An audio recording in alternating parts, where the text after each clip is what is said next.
జగతాం ధాత్రీం సర్గస్థితిలయేశ్వరీం నమామి లలితాం నిత్యాం మహాత్రిపురసుందరీం.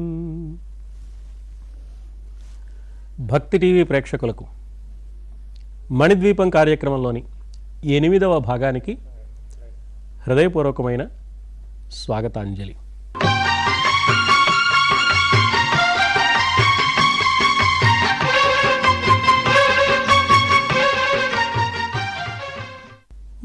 ఘంటానాద సమాయుక్తం ముక్తాతోరణ శోభితం దివ్యం విమానం పురతః దదర్శ అత్ర చతుర్ముఖః. తన ఎదురుగా ఒక విమానం కనిపించింది బ్రహ్మదేవుడికి. సృష్టి ఎలా చేయాలో, సృష్టి విజ్ఞాన నైపుణ్యాన్ని, సామర్థ్యాన్ని, విజ్ఞానాన్ని ఎవరు ప్రబోధిస్తారో తెలుసుకోవాలని ఆరాటపడుతూ, అలా దివ్యశక్తులను తనకు అనుగ్రహించిన జగన్మాతను దర్శించాలి అని బ్రహ్మదేవుడి మనస్సులో ఒక కుతూహలం కలిగేటప్పటికీ ఎదురుగా విమానం కనిపిస్తే, ఈ విమానంలో కూర్చునే అర్హత నాకున్నదా? నా కోసమే వచ్చిందా?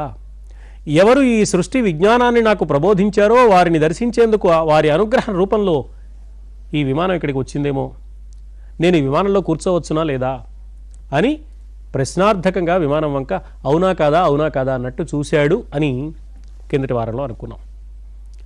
అలా చూసినప్పుడు వెంటనే ఆ విమానం నుంచి ఓం అనే ఒక దివ్యమైన ప్రణవనాదం వినిపించింది. ప్రసన్న గంభీరంగా వినిపించిన ఆ దివ్యమైన ప్రణవనాదాన్ని బ్రహ్మదేవుడు విని పులకించిపోయాడు. ఈ ఓంకారమే అంగీకారంగా భావించాడు. వెళ్ళి విమానంలో కూర్చున్నాడు. అంతే, తక్షణం విమానం అక్కడి నుంచి బయలుదేరింది. ఊర్ధ్వ దిశగా కదిలింది. పైపైకి ప్రయాణించడం ప్రారంభించింది. సత్యలోకం నుంచి బయలుదేరి విమానం వైకుంఠానికి చేరింది. బ్రహ్మదేవుడు ఆశ్చర్యపోయాడు. బ్రహ్మదేవుడే కాదు, అక్కడున్న విష్ణుమూర్తి ఆశ్చర్యపోయాడు. వైకుంఠంలో విమానం ఆగిన వెంటనే అక్కడున్న విష్ణుమూర్తి విమానం దగ్గరికి వచ్చాడు. బ్రహ్మదేవుడిని పలకరించాడు. ఏమిటయ్యా ఈ విమానం ఎక్కడిది? ఈ దివ్య విమానంలో నువ్వు ఇలా వచ్చావేమిటి? ఇది చాలా ఆశ్చర్యంగా ఉంది.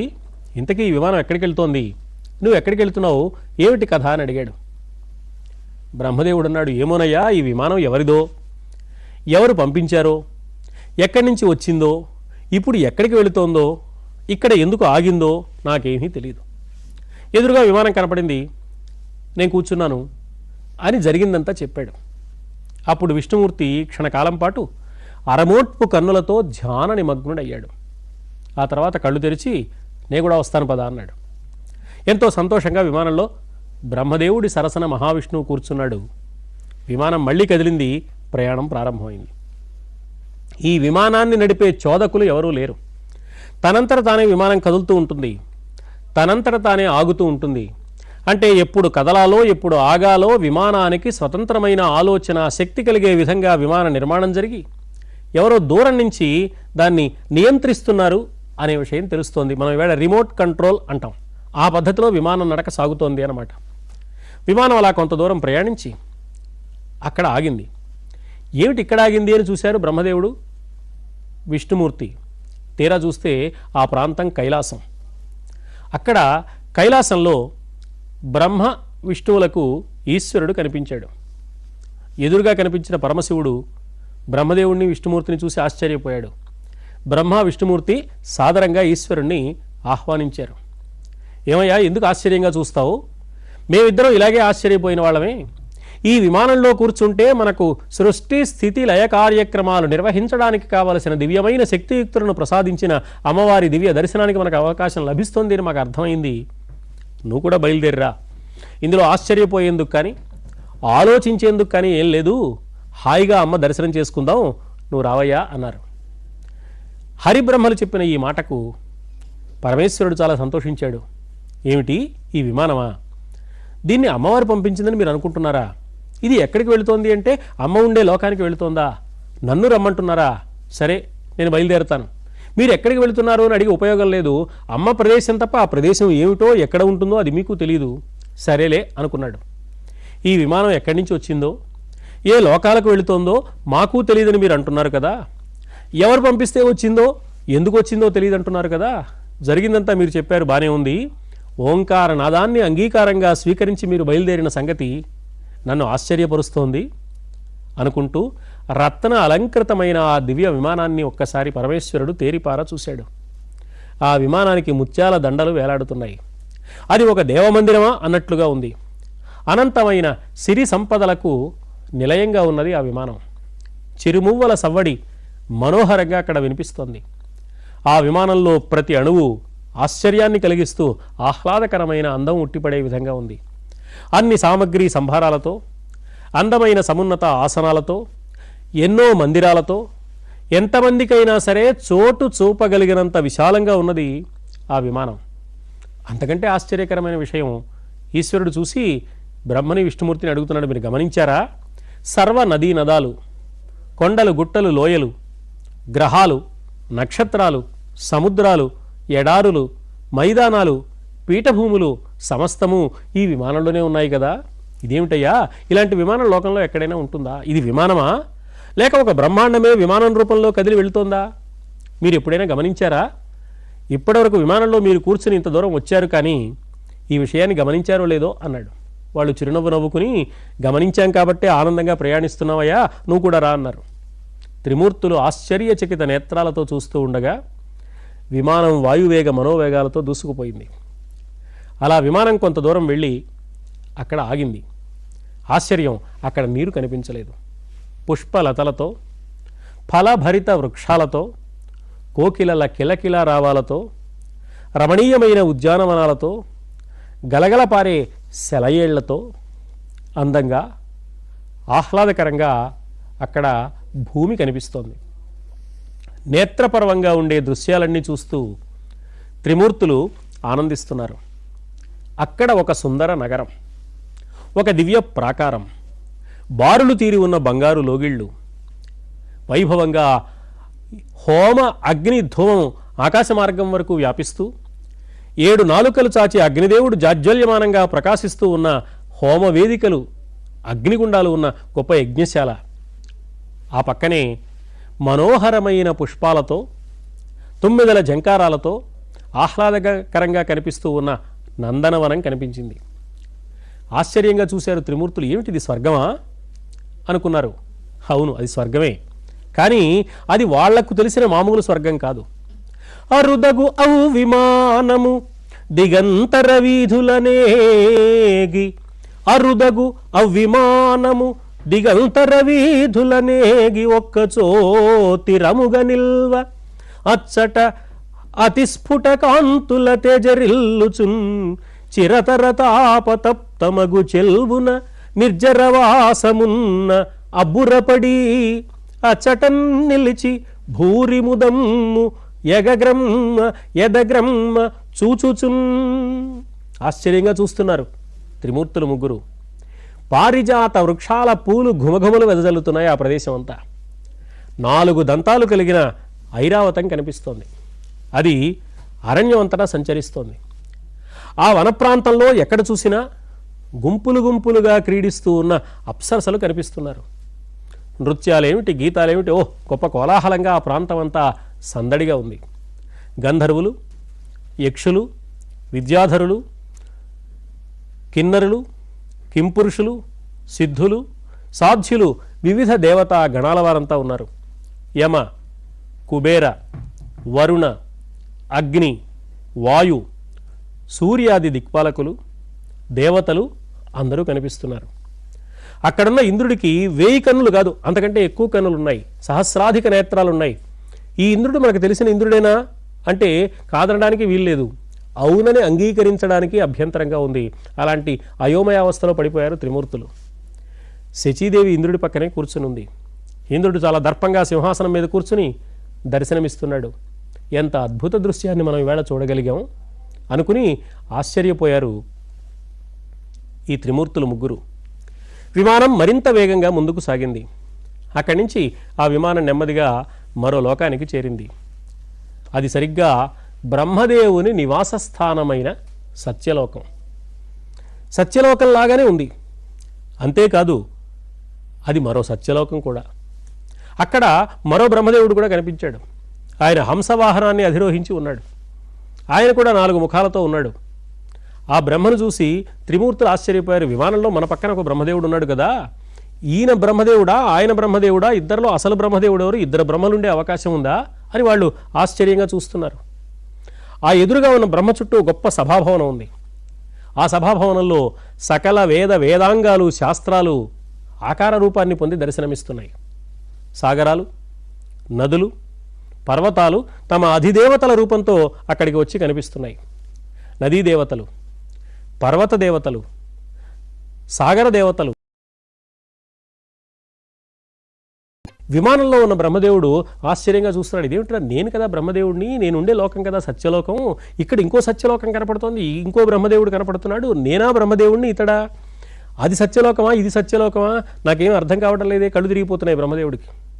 నేను ఒక్కడనే బ్రహ్మను కదా, ఇక్కడ ఇంకో సత్యలోకం, మరో బ్రహ్మదేవుడు ఎలా ఉన్నారు, నా లోకంలో నా స్థానంలో కూర్చున్న ఈ బ్రహ్మదేవుడు ఎవరు అని బ్రహ్మదేవుడు విచికిత్సలో పడ్డాడు. ఈ లోపల విష్ణుమూర్తి శివుడు ఆ బ్రహ్మదేవుడిని పలకరించారు. ఏమయ్యా ఏమిటలా వింతగా చూస్తున్నావు, ఆ బ్రహ్మ సరిగ్గా అచ్చు నీలాగే ఉన్నాడు, ఇంతకీ అతనెవరు, నువ్వెవరు, మాకేం తెలియటం లేదు, ఎవరయ్యా అతను అని శివకేశవులిద్దరూ ఆశ్చర్యాన్ని వ్యక్తం చేస్తూ బ్రహ్మదేవుడిని అడిగారు.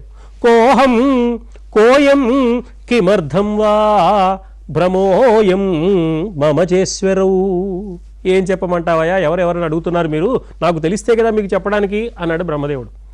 నేనెవరో అతడెవరో ఈ భ్రమ ఏమిటో ఎందుకు ఏర్పడిందో నాకేమీ తెలియడం లేదు, అంత అయోమయంగా ఉంది, అగమ్యగోచరంగా ఉంది, ఏమీ అర్థం కావడం లేదు అని బ్రహ్మదేవుడు చాలా ఇబ్బంది పడుతూ అన్నాడు. ఒక్క క్షణం బ్రహ్మదేవుడికి తన పదవి పోయిందేమో, తాను ఇప్పుడు బ్రహ్మదేవుడు కాదేమో, అతడే బ్రహ్మదేవుడేమో, ఆ సత్యలోకం ఇక్కడికి వచ్చిందేమో, ఇతరు అక్కడికి తెప్పించుకున్నాడేమో ఇప్పుడు బ్రహ్మగా ఉన్న అధికారి అని కూడా సందేహం కలిగింది పాపం. ఈ బ్రహ్మదేవుడి మానసిక స్థితితో కానీ, బ్రహ్మదేవుడిని ఆశ్చర్యంగా ప్రశ్నిస్తున్న మహావిష్ణువు కానీ పరమేశ్వరుడు కానీ వారి మనస్సుల్లో ఉన్న సందేహాలతో కానీ ఏమీ సంబంధం లేకుండా విమానం ముందుకు వెళ్ళిపోయింది. త్రిమూర్తులు ఆ అద్భుతం నుంచి తేరుకోలేకపోయారు. ఇంతలోనే మరో అద్భుతం కనిపించింది వాళ్ళకి. అదేమిటి అంటే అక్కడ కైలాస శిఖరం, ప్రమధులంతా ఉన్నారు, యక్షులు క్రిక్కిరిసి ఉన్నారు, అందమైన మందార వనాలతో, మధురమైన కోకిలల కలగానాలతో, ముచ్చట గొలిపే చిలుకల పలుకులతో, వీణా భేరి మృదంగ నాదాలతో, రమణీయమైన దృశ్యాలతో మనోహరంగా దర్శనమిస్తోంది ఆ ప్రదేశం అంతా. అంతకంటే ఆశ్చర్యం, ఆ ప్రదేశంలో వృషభ వాహనాన్ని అధిరోహించి 3 కన్నులు కలిగి త్రిశూలాన్ని చేతపట్టి ఒక శివుడు కనిపించాడు. ప్రమథగణాలు పరమభక్తితో ఆ శివుడి చుట్టూ చేరి సేవలు చేస్తున్నాయి. ఆ శివుడికి 5 ముఖాలు, 10 చేతులు, 3 కళ్ళు, జటాజూటం ఉంది. ఆ జటాజూటంలో అందంగా తురుముకున్న నెలవంక కనిపిస్తోంది. నడుముకేమో వ్యాఘ్ర చర్మాన్ని చుట్టుకున్నాడు. ఏనుగుతోను భుజాన ఉత్తరీయంలాగా వేలాడుతూ ఉంది. ఆ పరమేశ్వరుడికి ఒక పక్కన వినాయకుడు, ఇంకో పక్కన కుమారస్వామి కనిపించి సేవలు అందిస్తున్నారు. పరమేశ్వరుడు ఇలా అద్భుతమైన పరివారంతో సహా దర్శనమిచ్చాడు. పక్కనే పార్వతీదేవి కూడా ఉంది. నిసర్గో అభవత్స్యంభు నిసర్గోభవత్స్యంభు వృషారూఢ త్రిలోచన పంచాననో దశభుజ కృతసోమార్ధశేఖర వ్యాఘ్రచర్మ పరిధానో గజచర్మోత్తరీయక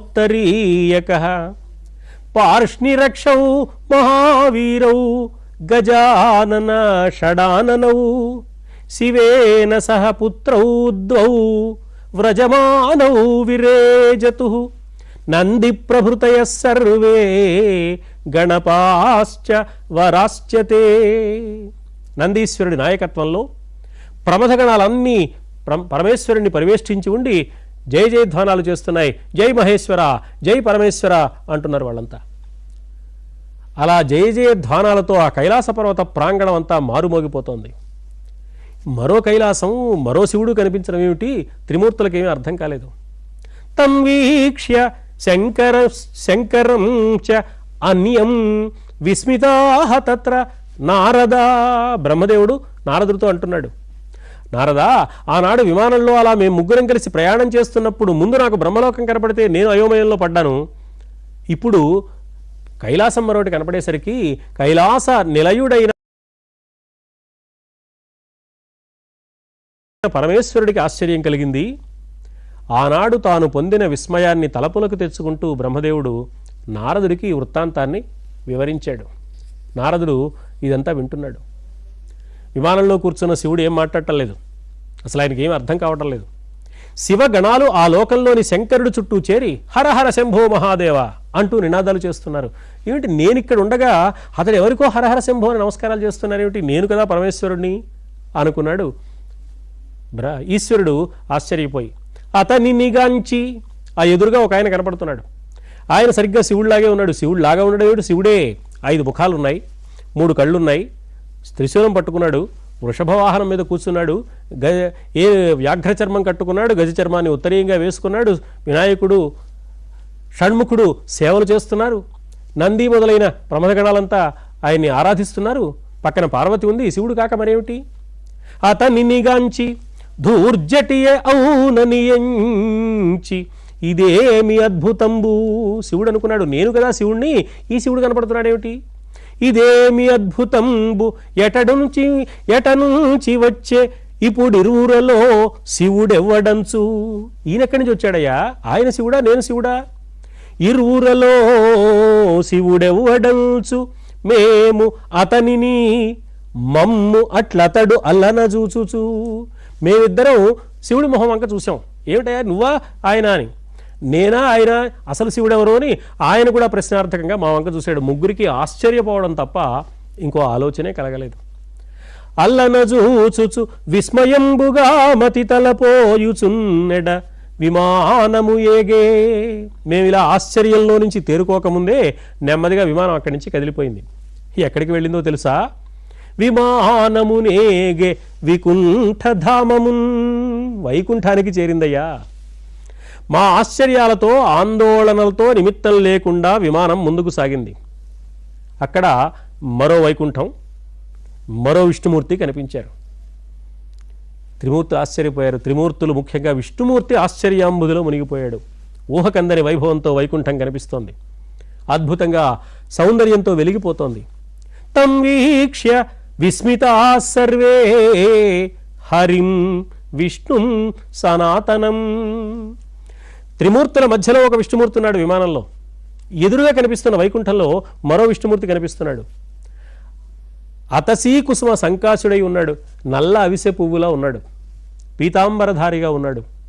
చతుర్భుజుడుగా ఉన్నాడు. అలాంటి విష్ణుమూర్తి గరుడ వాహనాన్ని అధిరోహించి అక్కడ కనిపించాడు. ఆ విష్ణుమూర్తి లక్ష్మీదేవి యొక్క సేవలు అందుకుంటూ దేదీప్యమానంగా ప్రకాశిస్తున్నాడు. లక్ష్మీదేవి చేత్తో వింజామర పట్టుకుని ఆయనకు వీవనలు వీస్తూ సేవ చేస్తోంది. ఆ లక్ష్మీదేవి చేతిలోని వింజామరల వీవనల గాలి తాకిడికి చల్లని తరంగాలు వస్తున్నాయి. ఆ చల్లని గాలి తరంగాలకు ఆ చతుర్భుజుడైన శ్రీ మహావిష్ణువు ధరించిన ఆభరణాలు నెమ్మదిగా అలా అందంగా కదులుతున్నాయి. ఆహా, ఆ దృశ్యం ఎంత రమణీయంగా ఉంది. అతసీ కుసుమాభాసః అతసీ కుసుమాభాసః పీతావాసాశ్చతుర్భుజః ద్విజరాజాధిరూఢశ్చ దివ్యాభరణభూషితః. గరుడ వాహనాన్ని అధిరోహించి దివ్యమైన ఆభరణాలన్నీ ధరించి వీద్యమానస్తదా లక్ష్మ్యా కామిన్యా చామరై శుభై. అలా లక్ష్మీదేవి వింజామరలతో వీస్తుంటే కని విరి ఎరుగని విశేషాలతో కూడిన గొప్ప వైకుంఠం కలిగిన వైభవం కలిగిన వైకుంఠాన్ని, ఆ వైకుంఠంలో మరో విష్ణుమూర్తి యొక్క రూపాన్ని చూస్తూ విమానంలో ఉన్న విష్ణుమూర్తికి మతిపోయినంత పనైంది. ఆశ్చర్యచకితులై త్రిమూర్తులు ముగ్గురు కూడా ఆ వైకుంఠాన్ని తేరిపార చూస్తున్నారు. ఏమైందో అర్థం కాక చిత్రమైన అయోమయావస్థలో పడిపోయి బ్రహ్మ విష్ణు మహేశ్వరులు ముగ్గురు విషయం అర్థం కాక విలవిల్లాడడం ప్రారంభించారు. అలా త్రిమూర్తులు ఆశ్చర్యంలో పడి ఒకళ్ళ ముఖాల వాళ్ళు చూసుకుంటున్నారు. విమానం మాత్రం ఇదేది పట్టించుకోకుండా ముందుకు వెళ్ళిపోయింది. మరో బ్రహ్మాండం, మరో స్వర్గం, మరో అమరావతి, మరో సత్యలోకం, మరో కైలాసం, మరో వైకుంఠం, ఇలా వందలు వేలుగా అసంఖ్యాకంగా అనేక లోకాలు దర్శనమిచ్చాయి. విమానంలో వెళుతున్న త్రిమూర్తులు ఆశ్చర్యపోతున్నారు. 2000, 5000, 10,000, 1,00,000 కన్నులు, ఇంకా అసంఖ్యాకమైన నేత్రాలు కలిగిన ఇంద్రుళ్ళు కనిపిస్తున్నారు. ఒక ఇంద్రుడి కన్నా మరో ఇంద్రుడు. ఒక ఆయనకి 2,000 కళ్ళుంటే కొంత దూరం వెళ్ళాక మరో స్వర్గం, ఆ స్వర్గంలో ఉన్న ఇంద్రుడికి 5,000. ఇంకొంచెం దూరం వెళ్ళాక మరో స్వర్గం, ఆ స్వర్గంలో మరో ఇంద్రుడు, ఆయనకి 10,000 నేత్రాలు. మరింత దూరం వెళ్ళాక మరొక బ్రహ్మాండమైన ఈ కొన్ని వేల స్వర్గాలు కలిసి ఒక చోటకు వస్తే ఎంత వైభవంగా ఉంటుందో అంత గొప్పదైన స్వర్గం. అక్కడ 1,00,000 నేత్రాలు కలిగిన ఇంద్రుళ్ళు. ఏమిటిది? ఆశ్చర్యపోతున్నారు. అలాగే 9 శిరస్సులు, 12 శిరస్సులు, 20 శిరస్సులు, 50, 100, 1000 అనేక శిరస్సులు కలిగిన ఉత్తరోత్తర మహోత్కృష్టమైన తేజస్సుతో అసంఖ్యాకంగా బ్రహ్మదేవుడు కనిపిస్తున్నాడు. ఒక బ్రహ్మ కన్నా మరొక బ్రహ్మ, ఒక లోకం కన్నా మరొక లోకంలో ఉన్న బ్రహ్మ. అలాగే అనంతమైన శిరస్సులు, అనంతమైన భుజాలు కలిగిన విష్ణువులు కనిపిస్తున్నారు. శివుడు అలాగే కనిపిస్తున్నాడు. 5 ముఖాలు కలిగిన శివుడి దగ్గర నుంచి 1000 ముఖాలు కలిగిన పరమేశ్వర రూపం కనిపిస్తోంది. వైకుంఠ, కైలాసాల్లో, సత్యలోకంలో, స్వర్గలోకంలో ఇలా కనిపిస్తున్న దేవేంద్రుణ్ణి, బ్రహ్మ విష్ణు మహేశ్వరులను ఈ విమానంలో ఉన్న బ్రహ్మ విష్ణు మహేశ్వరులు చూస్తున్నారు. వాళ్ళు కూడా తమలాగే దివ్య విమానాల్లో బయలుదేరడానికి సన్నాహాలు చేస్తున్నారు. అక్కడున్న బ్రహ్మదేవుడు, అక్కడున్న విష్ణుమూర్తి కూడా మనం ఒక విమానంలో బయలుదేరి వెళ్దాం అని ఆలోచన చేస్తున్నారు. ఈ విమానంలో ఉన్నవాళ్ళు వాళ్ళని చూసి ఆశ్చర్యపోతారు. మనకున్నవన్నీ వాళ్ళకున్నాయి, ఈ విమానం కూడా బయలుదేరుతున్నారు, వాళ్ళు కూడా ఎక్కడికి వస్తారనమాట. అంటే అక్కడ కూడా మనకు వీళ్ళతో పోటీ ఉంది. అసలు బ్రహ్మ ఎవరో తెలుసుకోవాలి, అసలు విష్ణు ఎవరో తేలిపోవాలి, అసలు పరమేశ్వరుడు ఎవరో నెగ్గు తేలాలి. నాకు ఉనికి ఉన్నదా లేదా, నా బ్రతుకు ఏమిటి అనేది తేల్చుకోవాలని అర్థం కాక అయోమయావస్థలో పడి విలవిలలాడే స్థితిలో బ్రహ్మ విష్ణు మహేశ్వరులు ముగ్గురు ముందుకు సాగడానికి సిద్ధపడ్డారు. ఇలా విమానం ముందుకు సాగుతోంది. సాగుతుంటే మరింత ఆశ్చర్యకరమైన దృశ్యాలు త్రిమూర్తులకు గోచరమయ్యాయి. ఆ దృశ్యాలకు సంబంధించిన విశేషాలను తరువాయి భాగంలో ముచ్చటించుకుందామని ప్రేక్షక మహాశయులకు సవినయంగా విజ్ఞప్తి చేసుకుంటూ, సర్వమంగళ మాంగళ్యే శివే సర్వార్థ సాధికే శరణ్యే త్ర్యంబకే దేవి నారాయణి నమోస్తుతే, నారాయణి నమోస్తుతే.